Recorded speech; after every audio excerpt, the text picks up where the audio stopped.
Very important questions के बारे में बताऊंगा कि आज जितने भी कंपटीशन एग्ज़ाम के अंदर जो भी पेपर आता है उसमें कंप्यूटर के 6 या 7 क्वेश्चन आते हैं। तो आप मेरे साथ जुड़े रहें और सब्सक्राइब कीजिए, लाइक कीजिए और ज़्यादा से ज़्यादा शेयर कीजिए। दोस्तों, पहला क्वेश्चन आता है, कंप्यूटर की मेमोरी की क्षमता किससे नापी जाती है या नापते हैं? तो दोस्तों, आपके सामने आता है जीबी में, केबी में, इंच में या बिट में। दोस्तों, आप सबको पता है कि कंप्यूटर की मेमोरी है वो किस में मापी जाती है? जीबी में मापी जाती है, गीगाबाइट्स। दोस्तों, ये आपका सही आंसर होना चाहिए, इसमें गलती नहीं होनी चाहिए। जो केजी है वो अलग यूनिट आती है, इंच भी अलग यूनिट आती है, बिट वो बाइनरी कंप्यूटर जो है वो 0 और 1 को समझता है, उसको बिट या बाइनरी में अंदर जानते हैं अपने बिट। ठीक है दोस्तों, तो सबसे पहले आपके सामने जो आता है वो आता है जीबी। जीबी के अंदर हम क्या करते हैं? कंप्यूटर की मेमोरी को मापते हैं। तो इस पर आप क्लिक करोगे तो आपको ये राइट आंसर ये जीबी बताएगा। ठीक है दोस्तों, अब आपके सामने जो सेकंड क्वेश्चन आता है वो आता है 1 किलोबाइट में कितने बाइट के बराबर होते हैं, यानी 1 केबी के बराबर कितने बाइट्स होते हैं। दोस्तों, आपके सामने आंसर आता है 1024 बाइट, 1000 बाइट, 8 बाइट या 1 MB। दोस्तों, इसका आप आंसर सोच के दीजिए। इसका राइट आंसर क्या होगा दोस्तों? ए आंसर होगा 1024 बाइट, यानी 1024 बाइट के बराबर 1 KB होती है। ये आप सबको पता होना चाहिए दोस्तों। ठीक है, तो इसका आंसर राइट हो गया 2। अब आपके नेक्स्ट क्वेश्चन आता है आपके सामने कि डेटा को स्टोर करने और ऑपरेशन करने के लिए किस प्रकार नंबर का यूज़ किया जाता है। दोस्तों, आपको पता है डेटा को स्टोर करते हैं कंप्यूटर के अंदर तो वो बाइनरी नंबर में करते हैं। ठीक है दोस्तों, बाइनरी नंबर सिस्टम से ही कंप्यूटर में डेटा को क्या किया जाता है? स्टोर किया जाता है। तो इसका राइट आंसर क्या होगा? बी आंसर सही होगा। दोस्तों, नेक्स्ट क्वेश्चन आपके सामने है, बाइनरी प्रणाली में कितने अंकों का इस्तेमाल किया जाता है। दोस्तों, कंप्यूटर जो होता है वो 0 और 1 को समझता है, जिसे हम मशीनी लैंग्वेज के नाम से भी जानते हैं। मशीनी लैंग्वेज क्या काम करती है? 0 और 1 को समझती है। जितने भी कंप्यूटर में जो डेटा होते हैं वो डेटा सब कंप्यूटर को मशीनी लैंग्वेज में ही समझता है। उसको हम बाइनरी नंबर से कहते हैं और वो होता है 0 और 1। उसको हम कितने डिजिट में मापे जाते हैं? 2 डिजिट के अंदर। ये आप सबको पता होना चाहिए। ठीक है दोस्तों, नेक्स्ट क्वेश्चन आता है, HTML के प्रोग्राम को किस सॉफ्टवेयर में रन करवाया जाता है। आपके सामने आता है नोटपैड, ब्राउज़र, MS वर्ड या इंटरनेट। अब नोटपैड जब हम लिखते तो उसकी कोडिंग तो हमें वर्डपैड में होती है, लेकिन उसको रन कराने के लिए हमें वेब ब्राउज़र के अंदर यूज़ किया जाता है। तो इसका राइट आंसर रहेगा वो बी रहेगा। B answer is the right answer. Browser से हम HTML के प्रोग्राम को रन कर सकते हैं। ठीक है दोस्तों, अब आपके सामने आता है इंटरनेट में कंप्यूटर के एड्रेस के रूप में किसका इस्तेमाल किया जाता है। दोस्तों, हर एक कंप्यूटर में एक IP एड्रेस होता है, उसको बोलते हैं इंटरनेशनल प्रोटोकॉल। ठीक है दोस्तों, इंटरनेट या प्रोटोकॉल होता है दोस्तों, जिससे उसका एड्रेस को बताया जाता है कि अलग कंप्यूटर के अंदर जहीं पर भी हम मैसेज करते हैं तो वह ये बता देते हैं कि किस कंप्यूटर से क्या मैसेज आया है। ठीक है दोस्तों, तो हर एक कंप्यूटर का एक एड्रेस होता है। जैसे हमारा मोबाइल नंबर होता है, वैसे इंटरनेट की दुनिया के अंदर कंप्यूटर में भी एक एड्रेस एक यूनिक नंबर होता है जिसको हम IP एड्रेस के नाम से जानते हैं। तो इसका राइट आंसर रहेगा वो क्या आंसर रहेगा? IP एड्रेस, यानी बी आंसर इसका राइट आंसर रहेगा। नेक्स्ट क्वेश्चन ये है कि बिजनेस क्षेत्र में उपयोग होने वाली प्रोग्रामिंग भाषा कौन सी है। दोस्तों, ये बहुत ही इंपॉर्टेंट क्वेश्चन है दोस्तों, काफ़ी और एग्जाम में आया हुआ है। तो दोस्तों देखो, फोर्ट्रॉन जो है, फोर्ट्रॉन ये साइंस से रिलेटेड यानी विज्ञान के क्षेत्र में जिस भाषा का यूज़ किया था वो फोर्ट्रॉन है। ऐड, पास्कल, दोस्तों ये सब ओल्ड लैंग्वेज है, लेकिन कंप्यूटर के प्रोग्राम को बनाने के लिए बनाई गई थी। इसका राइट आंसर रहेगा वो रहेगा डी आंसर रहेगा, कुबोल लैंग्वेज।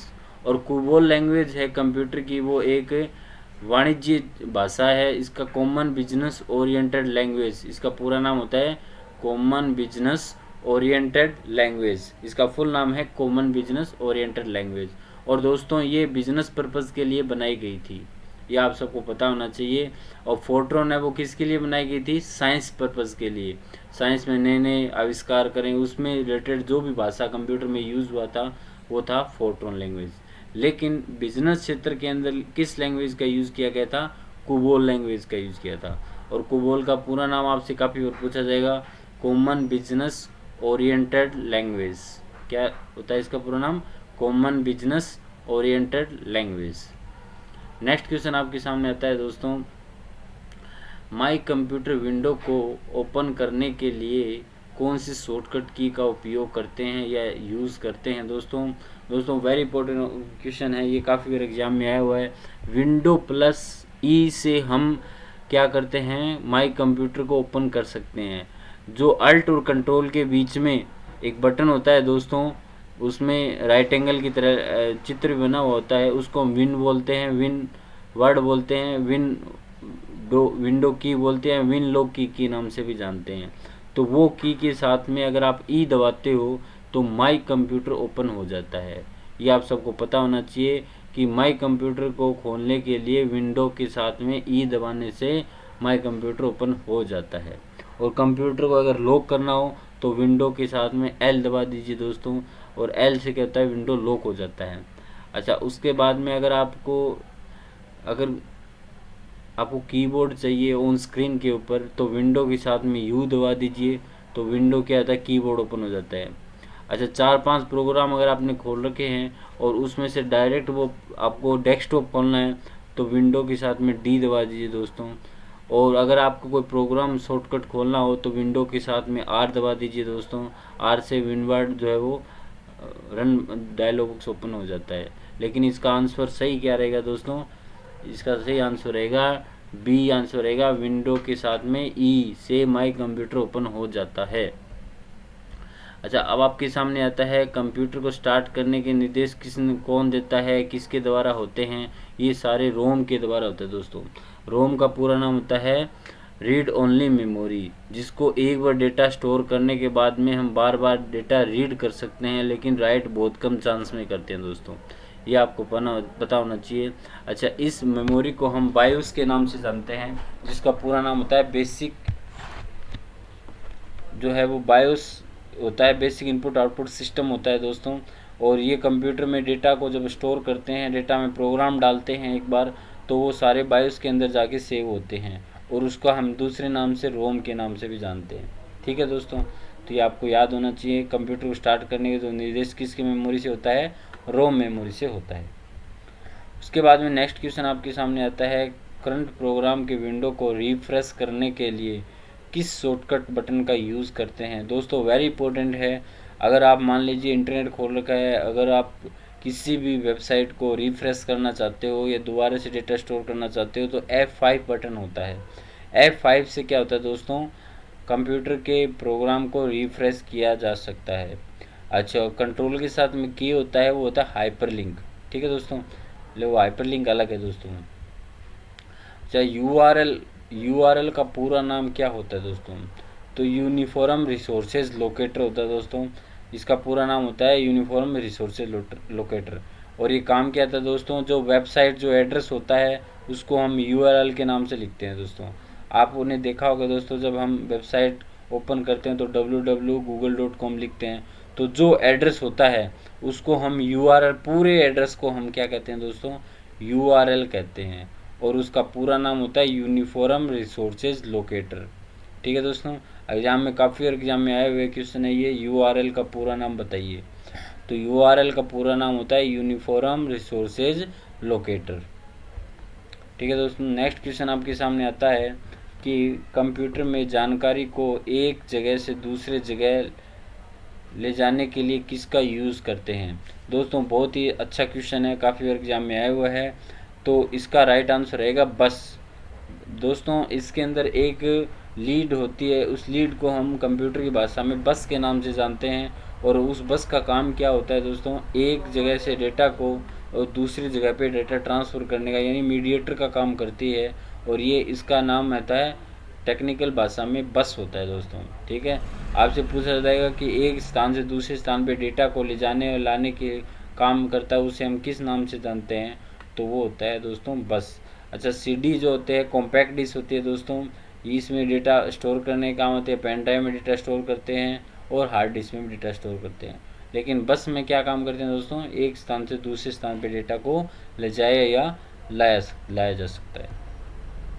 नेक्स्ट क्वेश्चन आपके सामने आता है कि सबसे पावरफुल कंप्यूटर कौन सा है, दुनिया का सबसे पावरफुल कंप्यूटर कौन सा है। दोस्तों बहुत ही इंपॉर्टेंट क्वेश्चन है ये, सुपर कंप्यूटर दुनिया का सबसे पावरफुल कंप्यूटर है। लेकिन एक चीज़ ध्यान रखना, ये स्पीड के अंदर है। अगर मान लीजिए डेटा को स्टोर करने के बारे में पूछ लिया जाए तो वो मेन फ्रेम कंप्यूटर होता है दोस्तों। डेटा को स्टोर करने की दुनिया में सबसे पावरफुल होता है मेन फ्रेम, लेकिन स्पीड की तुलना अगर हम करें तो वो कौन सा होता है, सुपर कंप्यूटर होता है। इसका राइट आंसर होता है ए, यानी सुपर कंप्यूटर। दुनिया का सबसे पावरफुल कंप्यूटर कौन सा हुआ, सुपर कंप्यूटर। ठीक है दोस्तों। नेक्स्ट क्वेश्चन आता है कि कंप्यूटर में डेटा को जोड़ने तथा घटाने का कार्य कौन करता है। दोस्तों बहुत ही इंपॉर्टेंट क्वेश्चन है और इसका राइट आंसर है ALU, यानी अर्थमेटिकल लॉजिकल यूनिट। इसका कार्य क्या होता है कि डेटा को जोड़ने का, घटाने का, सब्ट्रैक्शन और डिवाइड, मल्टीप्लिकेशन, ये सारा काम मैथमेटिकल जो कैलकुलेशन करता है वो ALU करता है। ये चीज़ ध्यान रखना दोस्तों। अच्छा, अब आपसे कैश मेमोरी होता है। कैश मेमोरी क्या होता है, दुनिया की कंप्यूटर की सबसे पावरफुल, अगर मान लीजिए स्पीड की तुलना में बोले तो कैश मेमोरी होती है, और रोम जो होती है रैंडम एक्सेस मेमोरी होती है जो डेटा की स्पीड को बढ़ाता है, और CU क्या होता है, कंट्रोल यूनिट, यानी कंप्यूटर में जितने भी इनपुट और आउटपुट सिस्टम होता है इन सबको क्या करता है, कंट्रोल करता है। ये आप सबको पता होना चाहिए। नेक्स्ट क्वेश्चन है दोस्तों कि ट्विस्ट केबल किस प्रकार की कम्युनिकेशन मीडिया की होती है। तो गाइडेड मीडिया दोस्तों, गाइडेड मीडिया होती है और एक इनगाइडेड मीडिया होती है। गाइडेड में क्या होता है कि जो डेटा तार के द्वारा एक स्थान से दूसरे स्थान पे लाया या ले जाया जा सकता है, तो वो जो केबल काम आती है वो गाइडेड मीडिया में आती है। अनगाइडेड मीडिया होती है दोस्तों जो हम बिना तार, वायरलेस से जो डेटा को एक स्थान से दूसरे स्थान पे ले जाते हैं, जैसे सैटेलाइट के थ्रू है या मोबाइल के थ्रू है या कम्युनिकेशन कोई भी ऐसा साधन जो हम टावर के स्थान पे, टावर से हम डेटा ट्रांसफ़र करते हैं, तो वो सारा अनगाइडेड मीडिया में आता है। और गाइडेड मीडिया जो होती है वो होती है डेटा को एक स्थान से दूसरे स्थान पे वायर के द्वारा लाया या ले जाया जा सकता है, उसको हम ट्विस्ट पेयर या गाइडेड मीडिया के नाम से जानते हैं। और ये सारे जो ट्विस्ट पेयर है, ये अनट्विस्ट पेयर, ये कम्युनिकेशन के ही साधन है, यानी डेटा को एक स्थान से दूसरे स्थान पे ले जाना और लाने का काम होता है। ये आप सबको पता होना चाहिए। नेक्स्ट क्वेश्चन होता है कि सबसे लोकप्रिय रिमूवेबल स्टोरेज डिवाइस है। दोस्तों आपको सबको पता होना चाहिए, पेन ड्राइव होता है वो रिमूवेबल्स ड्राइव होता है जिसको एक कंप्यूटर से दूसरे कंप्यूटर में आसानी से लाया या ले जाया जा सकता है। तो इसका राइट आंसर रहेगा दोस्तों वो डी आंसर रहेगा, यानी पेन ड्राइव जो होता है वो एक रिमूवेबल ड्राइव होता है जो एक स्थान से दूसरे स्थान पे लाया या ले जाया जा सकता है। ये आप सबको पता होना चाहिए। मेमोरी कार्ड भी होता है और DVD भी होता है और CD भी, ये डेटा को स्टोर करने का में आता है। ठीक है दोस्तों, लेकिन आसानी से जो डेटा एक स्थान से दूसरे स्थान पर रिमूवल जो ड्राइव होती है वो पेन ड्राइव ही होती है। ये आप सबको पता होना चाहिए, ठीक है ना। और ये की रिंग की तरह होती है, आपको पता है। और मेमोरी कार्ड जो मोबाइल में डलती है, और डिजिटल वर्साटाइल डिस्क, DVD का पूरा नाम होता है डिजिटल वर्साटाइल डिस्क, ठीक है। और CD कॉम्पैक्ट डिस्क, ये सब डेटा को स्टोर करने में काम में आती है। ठीक है दोस्तों। नेक्स्ट क्वेश्चन आता है कि वोलेटाइल मेमोरी जो है स्टोरेज डिवाइस कौन सी होती है। एक तो दोस्तों वोलेटाइल होती है, एक होती है नॉन वोलेटाइल। वोलेटाइल क्या होती है, जिसमें डेटा जो है वो कुछ समय तक सेव होते हैं, उसके बाद में वो रिमूव हो जाते हैं, मतलब वो हट जाते हैं, वो होता है वोलेटाइल मेमोरी। और नॉन वोलेटाइल मेमोरी होता है जो फिक्स एकदम डेटा सेव रहते हैं, तो वो जो है उसको मिटाया नहीं जा सकता, वो नॉन वोलेटाइल होता है। तो दोस्तों आप सबको पता होना चाहिए, वोलेटाइल मेमोरी जो होती है वो रैम मेमोरी होती है। कौन सी होती है, रैम, रैंडम एक्सेस मेमोरी। इसमें जो भी डेटा होते हैं वो कंप्यूटर के ऑन रहने तक ही रहते हैं, उसके बाद में वो जैसे कंप्यूटर ऑफ होता है वो रिमूव हो जाते हैं। इसलिए इस मेमोरी को हम नॉन वोलेटाइल मेमोरी के नाम से भी जानते हैं। ये आप सबको पता होना चाहिए। नेक्स्ट क्वेश्चन आपके सामने आता है दोस्तों कि कौन सा कंप्यूटर के अंदर प्राथमिक सर्किट बोर्ड होता है, उसे हम क्या कहते हैं। जो सर्किट बोर्ड होता है उससे हम क्या किस नाम से जानते हैं। कंप्यूटर के अंदर एक बोर्ड होता है और उसको हम किस नाम से जानते हैं, मदरबोर्ड के नाम से जानते हैं। ये आप सबको पता होना चाहिए। कंप्यूटर के सीपीयू के अंदर जो एक बड़ा सा बोर्ड मिलेगा उसको हम मदरबोर्ड के नाम से जानते हैं। दोस्तों एक चीज़ और ध्यान रखिएगा कि ये जितने भी कंप्यूटर के जो पार्ट्स होते हैं जैसे माउस है, स्पीकर है, वो सारे मदरबोर्ड से ही जुड़ते हैं। और मदरबोर्ड होता है वो कंप्यूटर का हार्ट होता है, ठीक है ना। तो हार्ट का जो काम करता है कंप्यूटर में वो मदरबोर्ड का ही होता है, ये आपको पता होना चाहिए, ठीक है ना। आपसे क्वेश्चन पूछ लिया जाता है कि कंप्यूटर का हार्ट किसे कहते हैं, तो वो किसे कहते हैं, मेन बोर्ड या मदरबोर्ड को कहते हैं। कंप्यूटर को, हाँ, कंप्यूटर के जो मदरबोर्ड होता है उसको मेन बोर्ड के नाम से भी जानते हैं और सर्किट बोर्ड के नाम से भी जानते हैं। आपसे कोई भी क्वेश्चन पूछ लेते हैं, सर्किट बोर्ड के नाम से पूछ लेंगे, मदरबोर्ड के नाम पूछ लेंगे कि सीपीयू के अंदर जो बोर्ड आता है उसे क्या कहते हैं, तो मदरबोर्ड कहलाता है। और इसमें कंप्यूटर के जितने भी पार्ट्स होते हैं जैसे माउस है, कीबोर्ड है, स्पीकर है, वो सारे इसके साथ में जुड़ते हैं तभी चलते हैं, अन्यथा नहीं चलते हैं। ये आप सबको पता होना चाहिए। नेक्स्ट क्वेश्चन होता है दोस्तों, LSIC का पूरा नाम क्या होता है दोस्तों। ये LSI क्या है, लार्ज स्केल इंटीग्रेटेड सर्किट होता है दोस्तों, ठीक है दोस्तों। और ये 3rd जनरेशन में हुआ था, आपको पता है। VLSI very large scale integration circuit होता है दोस्तों।